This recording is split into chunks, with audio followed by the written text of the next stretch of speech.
I love that we have week after week where we can celebrate the resurrection in all the glorious stories that we're given in these four Gospels, because we've spent the whole of Lent dealing with a lot of doubt and confusion and temptation and sadness, particularly in Holy Week.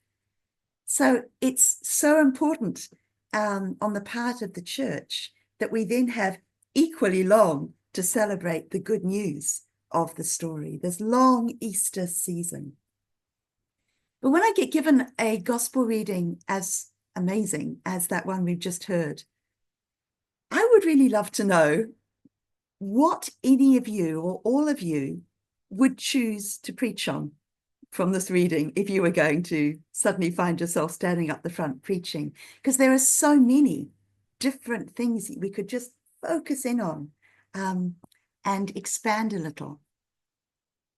And every time I come back to it, I find something new. So this time, bizarrely, one of the things that really struck me was the intriguing idea that our words do have power, as if being made in the image of God, our words have this tiny, tiny fraction of the creative power that God's words do.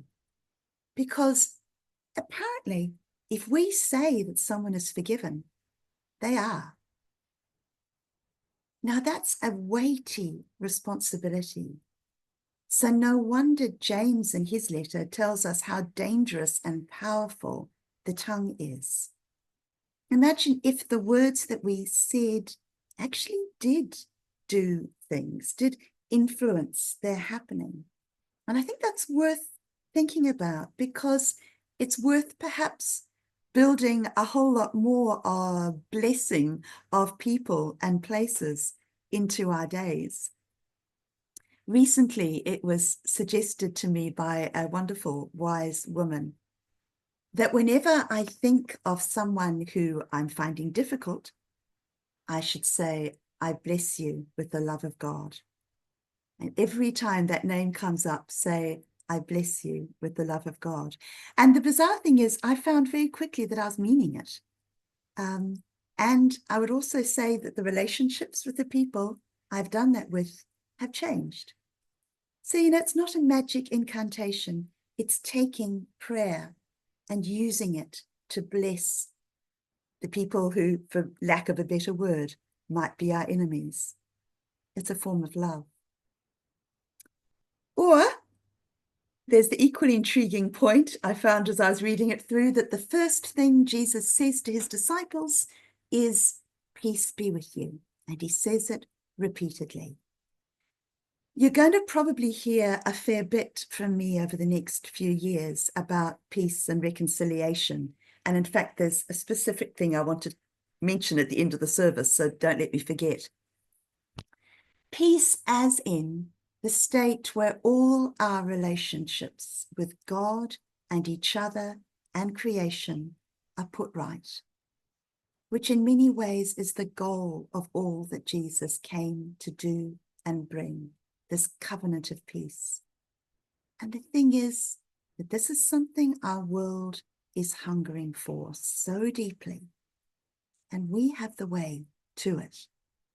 Just this morning, I was reading a long article about the thundering train we're beginning to hear coming towards us, which is artificial intelligence. We are mostly, I think, unaware of just how much this is going to shape our world. But even this article was acknowledging that while AI can bring us unlimited knowledge, it can't bring us peace. Not that peace which is a far deeper hunger than the hunger for knowledge. And we know the way to that peace. It may be a way that passes through crucifixion, but that shouldn't stop us, because beyond crucifixion is life, resurrection, and fulfillment. Or one more thing. Thinking about this Jesus who can pass through walls and yet be solid enough for Thomas to touch him and to touch the wounds which marked his crucifixion. And honestly, this is the bit I love best. So often we wonder what life after death will be like. And really, we don't need to wonder or puzzle over it because we've had the sum worked out for us in advance here in front of us. This is what resurrection looks like. Jesus, who is still completely Jesus, still carrying his scars, but whose life has been cleansed of death forever. Not a ghost, not a disembodied spirit returning to unite with the world's soul or the wind or the waves.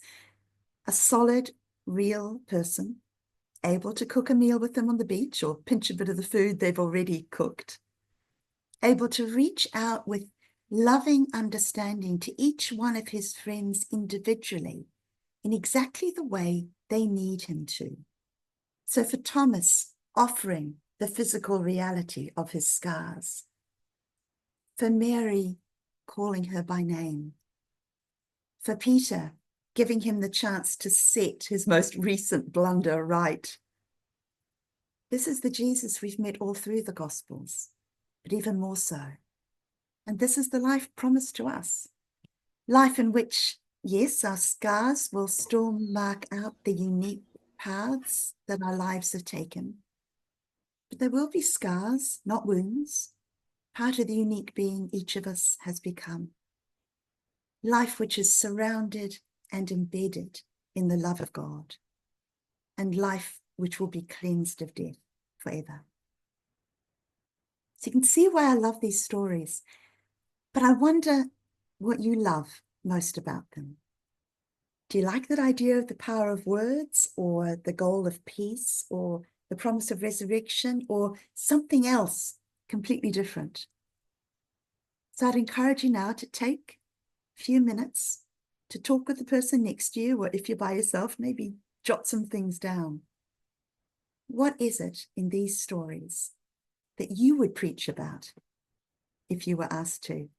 What is it that hits deepest? Perhaps, what is it that is the best good news?